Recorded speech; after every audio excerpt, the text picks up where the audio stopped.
예수님은 회당장의 딸을 고쳐주기 위해 가시다가 혈루증 여인을 만나게 되죠. 가는 길에 혈루증 여인을 고쳐주느라 시간이 지체되었습니다. 다시 회당장 집으로 가는 길에 회당장 집에서 사람들이 와서 이렇게 말을 합니다. 35절입니다. 아직 예수께서 말씀하실 때 회당장의 집에서 사람들이 와서 회당장에 이르되 당신의 딸이 죽었나이다. 어찌하여 선생을 더 괴롭게 하나이까? 자신의 딸이 죽었다라는 소식을 듣자 회당장은 심장이 덜컥 내려앉았습니다. 하늘이 노랗게 보이더니 두 다리의 힘이 쭉 빠졌습니다. 내 사랑하는 딸이 죽다니. 회당장은 어떻게 해야 할지 몰랐습니다. 순간 정신적인 공황 상태에 빠졌습니다. 이때 예수님이 회당장에게 말씀하십니다. 오늘 36절 말씀입니다. 예수께서 그 하는 말을 곁에서 들으시고 회당장에게 이르시되 두려워하지 말고 믿기만 하라. 오늘 말씀의 제목이 무엇입니까? 두려워하지 말고 믿기만 하라. 두려움은 믿음을 잃게 합니다. 오늘 말씀을 통해서 저와 여러분 가운데 있는 두려움이 사라지고 예수님을 온전히 믿음으로 하나님의 구원을 경험하는 은혜가 있기를 바랍니다. 첫 번째 말씀입니다. 따라서 한번 해보십시오. 두려움은 믿음을 가로막습니다. 예수님께 나와 엎드려서 자신의 딸을 살려달라고 애원했던 회당장은 그 마음에 예수님께서 우리의 딸을, 나의 딸을 고쳐줄 것이라는 그 믿음이 가득했습니다. 그러나 딸이 죽었다는 소식을 듣자 회당장 마음에 두려움이 생겼습니다. 왜 두려움이 생겼을까요? 소망이 사라졌기 때문입니다. 사람들이 왜 두려워할까요? 우리가 왜 두려워합니까? 소망이 사라질 때 두려움이 찾아오는 거예요. 공부를 열심히 한 학생은 시험을 잘 볼 거라는 소망이 있죠. 그렇기 때문에 시험이 다가오는 걸 두려워하지 않아요. 그리고 공부 안 하는 친구들은 시험 다가오는 것을 두려워하죠. 왜요? 소망이 없으니까. 우리 결혼하지 않은 청년들, 내가 결혼 못하는 거 아니야? 라는 두려움이 있어요. 왜 두려움이 생깁니까? 결혼에 대한 소망이 자꾸만 사라지는 것 같은 거예요. 이처럼 지금 이 회당장에게는 딸이 살 수 있다는 소망이 있었어요. 그전에는. 죽어버렸어. 딸이 죽은 거예요. 소망이 사라졌습니다. 두려움이 찾아왔습니다. 두려움이 찾아오자 믿음이 사라져버렸습니다. 예수님이 이러한 회당장의 마음의 변화를 보았습니다. 그래서 예수님은 두려워하지 말고 믿기만 하라 라고 말씀하십니다. 두려움이 생기면 믿음은 사라지기 때문입니다. 두려움과 믿음은 반비례합니다. 믿음이 있으면 두려움이 나가게 될 것이고 또 두려움이 찾아오면 믿음이 사라지게 됩니다. 두렵다는 것은 지금 뭐 하고 있다는 것입니까? 하나님을 믿고 있지 않다라는 뜻이에요.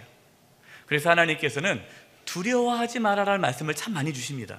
여러분 성경 읽다 보면 두려워하지 말아라, 내가 너와 함께하겠다, 이 말씀이 참 많이 나오죠. 두려워하지 말라는 말이 참 많이 나오세요. 그러면 두려워하지 말라라는 그 말씀은 다시 바꾸어 말하면 뭐 하라는 말씀이에요? 나를 믿으라, 하나님을 믿으라. 그래서 하나님께서 이스라엘 백성들이 가나안 땅에 들어갈 때에 이렇게 말씀했어요. 가나안 족속들을 두려워하지 말아라, 나를 믿으라, 내가 너와 함께 하겠다. 이스라엘 백성들이 가나안 땅에 들어가기 전에 정탐꾼을 보냅니다. 12명의 정탐꾼을 보내는데 이 12명 정탐꾼이 정탐한 후에 이스라엘 백성들 앞에 보고를 하죠. 10명의 정탐꾼이 부정적인 보고를 합니다. 그 땅에 들어가 보니까 가나안 땅에 살고 있는 족속은 우리보다 강하다, 그들의 키는 엄청나게 크다, 그들 앞에 서면 우리는 메뚜기와 같다, 두려워하는 거죠. 소망이 없는 거예요. 우리는 못 돌아간다. 그 말을 들은 이스라엘 백성들은 하나님을 믿지 않게 되었어요.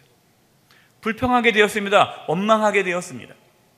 두려움에 사로잡혔습니다. 이스라엘 백성들이 두려워하자 여호수아와 갈렙이 옷을 찢으면서 이렇게 외칩니다. 민수기 14장 8절과 9절입니다. 여호와께서 우리를 기뻐하시면 우리를 그 땅으로 인도하여 들이시고 그 땅을 우리에게 주시리라. 이는 과연 젖과 꿀이 흐르는 땅이니라. 다만 여호와를 뭐하지는 말고 거역하지는 말라. 또 그 땅 백성을 뭐하지 말라? 두려워하지 말라. 그들은 우리의 먹이라. 그들의 보호자는 그들에게 떠났고 여호와는 우리와 함께 하시느니라. 그들을 뭐하지 말라? 두려워하지 말라. 그러나 이스라엘 백성들은 두려워하지 말라라는 그 여호수아 갈렙의 말에 귀를 막았어요. 그리고 돌을 들어서 두려워하지 말라라는 그 여호수아 갈렙을 치려고 할 때 하나님께서 말씀하십니다. 민수기 14장 11절입니다. 여호와께서 모세에게 이르시되 이 백성이 어느 때까지 나를 뭐하겠느냐? 멸시하겠느냐? 내가 그들 중에 많은 이적을 행하였으나 어느 때까지 나를 믿지 않겠느냐? 한번 생각해 보세요. 이스라엘 백성들의 반응과 여호수아 갈렙의 반응, 어떤 것이 더 정상적입니까? 사실 이스라엘 백성들이 두려워하는 것은 정상적인 거예요. 그건 사실이거든요. 어떻게 보면은 여호수아 갈렙은 비정상이적이죠. 그러나 하나님은 두려움을 갖는 것을 무엇으로 보신 겁니까? 하나님을 멸시하는 것으로 보았어요. 두려워하는 것을 하나님을 믿지 않는 것으로 보았습니다. 하나님은 저와 여러분이 정상적인 삶을 살기를 원치 않으시고 저와 여러분이 믿음의 삶을 살기를 원합니다. 정상적인 사람들은 환경에 지배를 받아요. 두려울 만한 일이 생기면 두려워합니다. 그러나 저와 여러분 같이 예수님을 믿어 하나님의 자녀가 된 우리들은 믿음의 사람들이잖아요. 믿음이 있다면 믿음은 두려움을 몰아냅니다.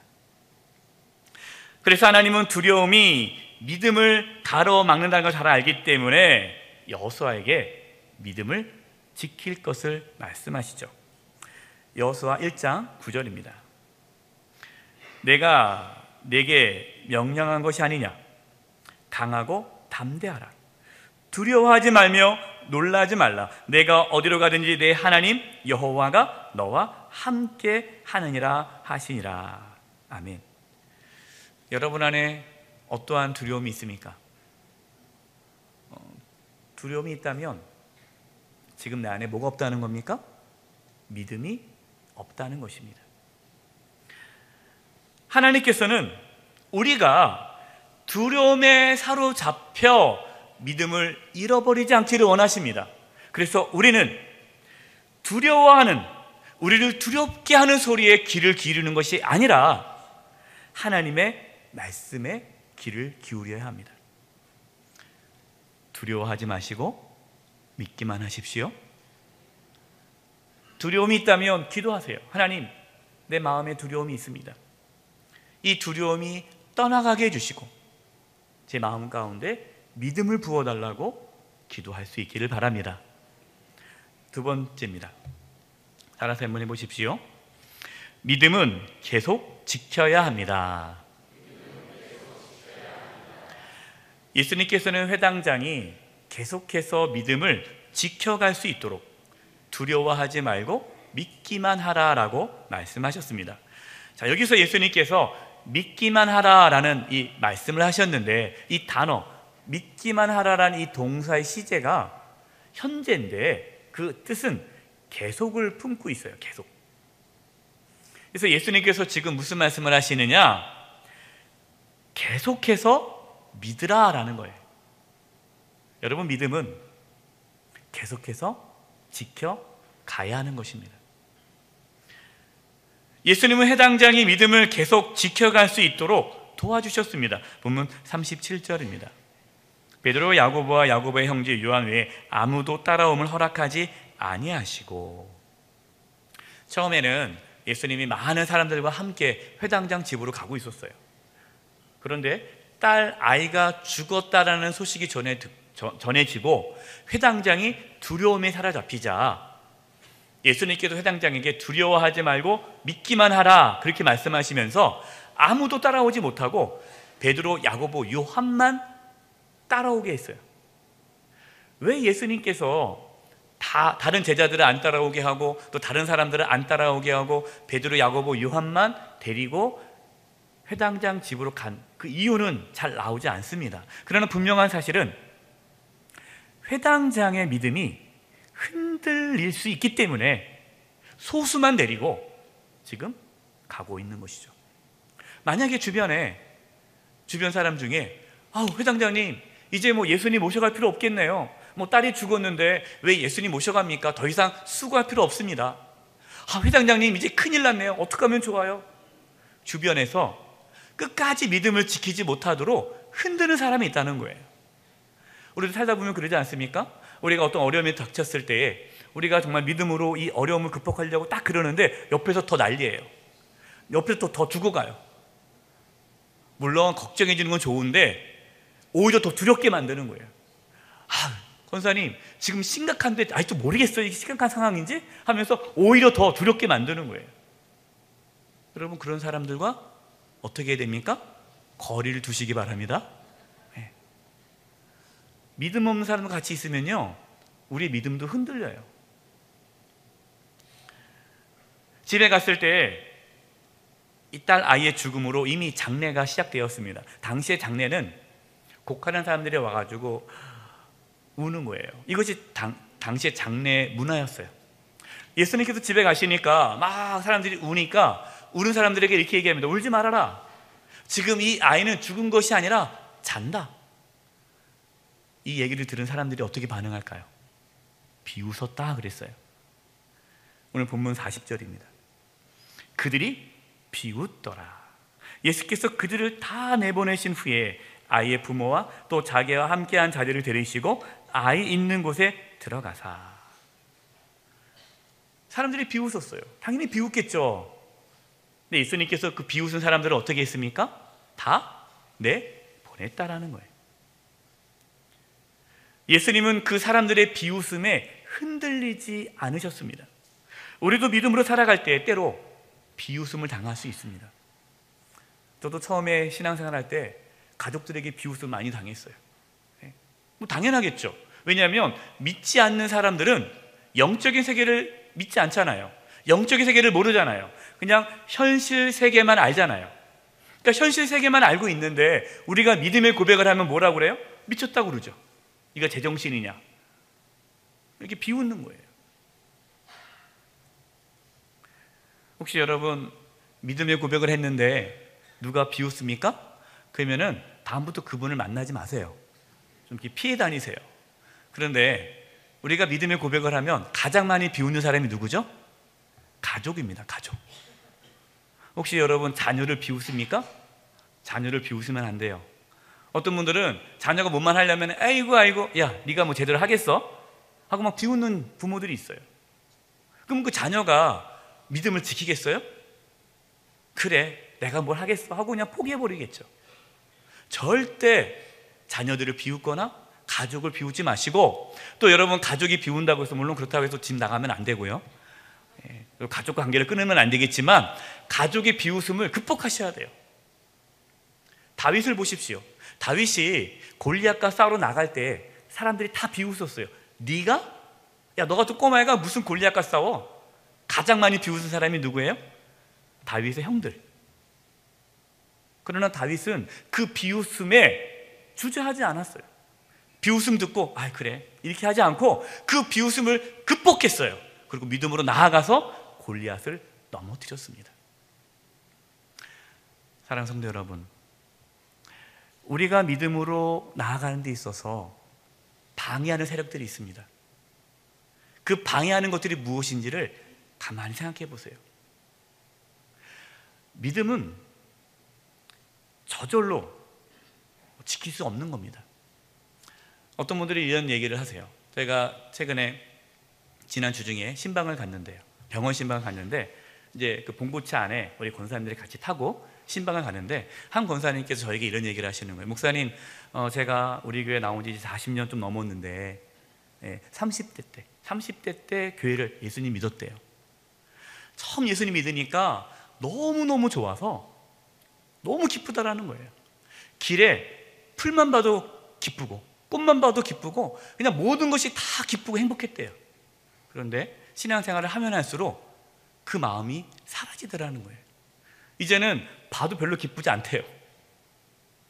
첫사랑을 잃어버렸다고 고백하는 거예요. 여러분 다 그런 경험 있지 않습니까? 첫사랑 다 있었잖아요. 신앙을 예수님을 처음 만났을 때 그 기쁨, 감격. 그런데 그 믿음이 시간이 갈수록 더 많아져야 되는데 이상하게도 점점 식지 않습니까? 왜 그럴까요? 믿음은 저절로 지켜지지 않기 때문이에요. 믿음은 지켜야 돼요. 지키기 위해 뭐 해야 돼요? 애써야 됩니다. 수고해야 됩니다. 우리가 믿음을 지키기 위해서 무엇을 해야 할까요? 가장 중요한 것이 하나님의 말씀을 들어야 됩니다. 말씀을 들음으로 믿음이 생겨요.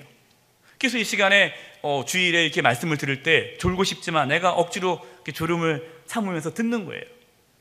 그리고 주일 이외에 또 주중에 교회 나오기 어려워도 인터넷으로 들어가서 주중에 새벽기도 말씀이나 수요 사경의 말씀을 들으면서 또 계속 말씀을 들으면서 믿음을 지켜가는 거예요.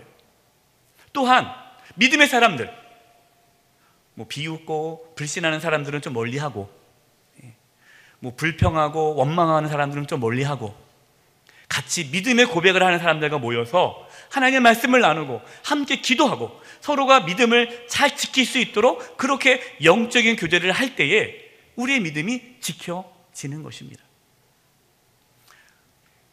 저와 여러분 끝까지 믿음을 지킬 수 있기를 바랍니다. 과거 어제보다 오늘 더 믿음이 좋아지기를 바랍니다. 그리고 오늘보다 내일 우리가 주님 앞에 딱 섰을 때에 그때 우리의 믿음이 최고조가 될 수 있기를 바라요. 날마다 믿음을 지키시고 가꾸어 갈 수 있기를 바랍니다. 마지막 세 번째입니다.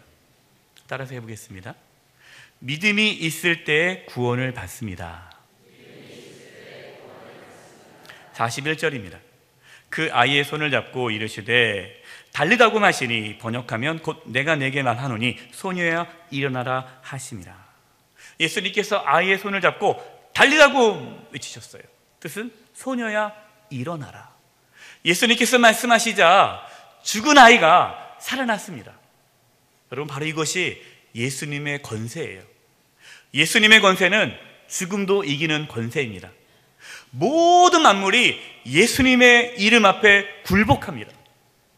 우리에게 예수 그리스도의 이름이 있어요. 우리는 예수님을 믿습니다. 우리가 예수님을 믿고 그 예수님의 이름을 의지하며 나아갈 때에 우리에게도 이러한 놀라운 구원의 역사가 나타나는 것입니다. 지금 여러분 어떠한 상황에 놓여 있습니까? 마치 아무런 소망이 없는, 사랑하는 딸이 죽어서 아무런 소망이 없는 이 야이로와 같은, 이 회당장 야이로와 같은 상황입니까? 도저히 회복 불가능한 상황에 놓여져 있습니까? 주변에서는 아유 안 된다, 끝났다, 포기하라 이렇게 말하고 있습니까?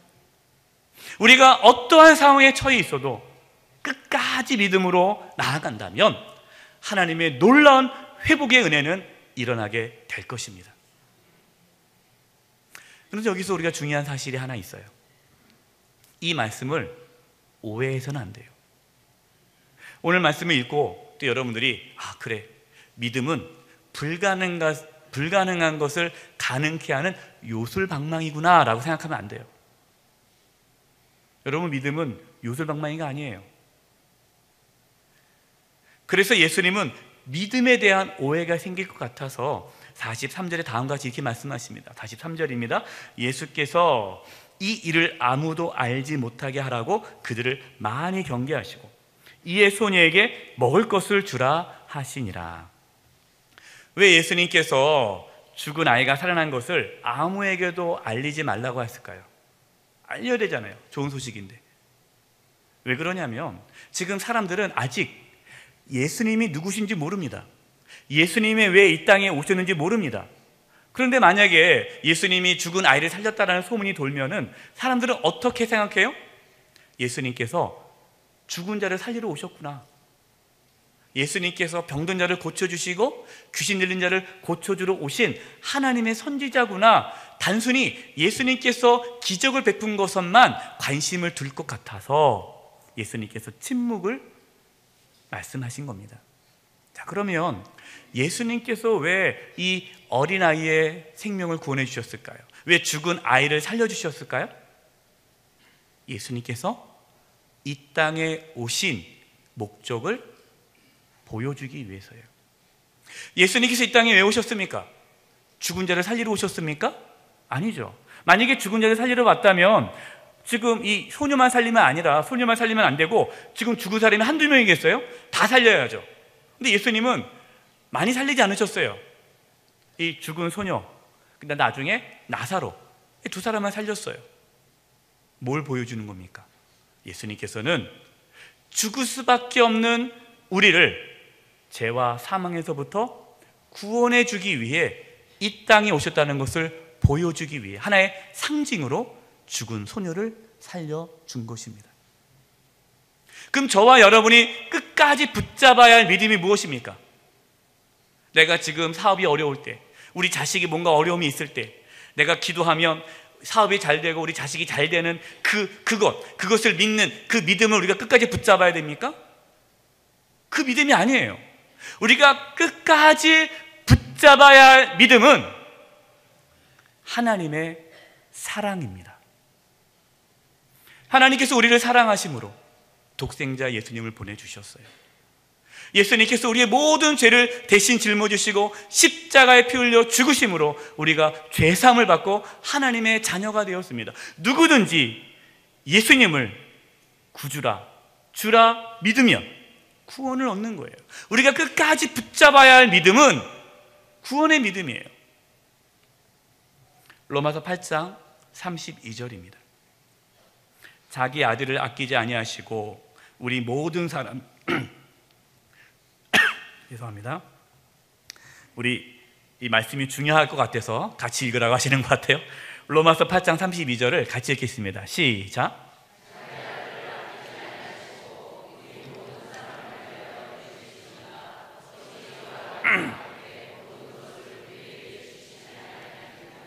아멘. 여러분 이 말씀을 믿으십니까? 이 말씀을 믿는 게 믿음이에요. 하나님께서 우리를 너무너무 사랑해 주셔서 자기 아들도 내어주셨잖아요. 자기 아들도 내어주신 하나님께서 우리에게 모든 것을 주시지 않겠느냐? 주신다는 거죠. 이 하나님의 사랑, 우리가 이것을 믿을 때에 우리가 구원을 받는 거예요. 이 믿음이 있을 때에 몸이 아파도, 사업이 어려워도, 내가 생각대로 일이 잘 되어지지 않아도 하나님이 나를 사랑한다는 그 믿음을 붙잡고 우리는 승리할 수가 있습니다. 하나님은 절대로 저와 여러분을 버리지 않습니다. 하나님은 저와 여러분을 끝까지 사랑하십니다. 우리가 그 하나님의 사랑을 붙잡고 믿고 나아갈 때에 우리 안에 두려움이 사라질 것이고, 또 그렇게 끝까지 우리가 하나님의 사랑을 붙잡고 나아갈 때에 실제로 우리의 삶에 그 하나님의 사랑이 능력으로 나타나게 될 것입니다. 결론입니다. 우리는 살아가면서 두려움을 경험하게 됩니다. 세상이 참 두렵지 않습니까? 마치 골리앗 앞에 서 있는 것처럼 도저히 이길 수 없는 것이 우리의 인생에 놓여져 있는 문제들이에요. 두려운 마음을 갖는 것 당연합니다. 여러분, 저도 이렇게 말씀을 전하지만 제가 그렇다고 전혀 두렵지 않을까요? 아니요, 저도 두렵죠. 우리가 말씀을 듣고 또 지금은 두렵지 않은 것 같아 하지만 또 집에 돌아가면 또 두려움이 밀려올 것입니다. 우리는 이 두려움으로부터 자유할 수가 없어요. 계속 두려움에 살아가는 거예요. 그렇기 때문에 두려움이 생길 때마다 어떻게 해야 돼요? 그 두려움과 싸워야 돼요. 싸우는 비결은요, 믿음을 붙잡는 겁니다. 믿음이 많으면 많을수록 두려움이 사라지는 거예요. 그래서 여러분, 내가 두려워하지 말아야지, 거기에 초점을 두지 마시고 내가 잘 믿어야지, 하나님의 사랑을 믿을 수 있는 그 믿음에 집중하다 보면 믿음이 커가면 커갈수록 두려움은 사라지게 되는 것입니다. 지금 여러분 어떠한 상황에 놓여져 있습니까? 지금 우리 주님께서 저와 여러분에게 오늘 말씀하십니다. 두려워하지 말고 믿기만 하라. 두려워하지 말고 믿기만 하라. 우리에게 믿음이 필요합니다. 저절로 가만히 있으면 믿음이 생깁니까? 그렇지 않아요. 믿음을 끝까지 지키기 위해서는 애써야 돼요. 하나님 말씀을 들어야 돼요. 그리고 믿음의 사람들과 함께 교제해야 돼요. 믿음을 지킬 수 있도록 기도해야 돼요. 저도 그래서 믿음을 지키기 위해 열심히 애씁니다. 말씀을 묵상하고 하나님 말씀을 듣고 기도해요. 저도 목사지만 믿음을 지켜야 되지 않겠습니까? 제가 이제 위임식을 앞두고 있는데 제가 이제 주변 분들에게 이러한 기도 제목을 부탁을 드려요. 끝까지 묵게 잘할 수 있도록 기도해 달라고 그렇게 부탁합니다. 끝까지. 한번 따라서 해볼까요? 끝까지 잘하자. 여러분, 믿음은 끝까지 잘해야 돼요. 뭐 과거에 내가 왕년에 뭐 잘 믿었는데 뭐 했는데 전혀 중요하지 않아요. 지금 잘 믿어야 돼요. 끝까지 잘 믿어야 돼요.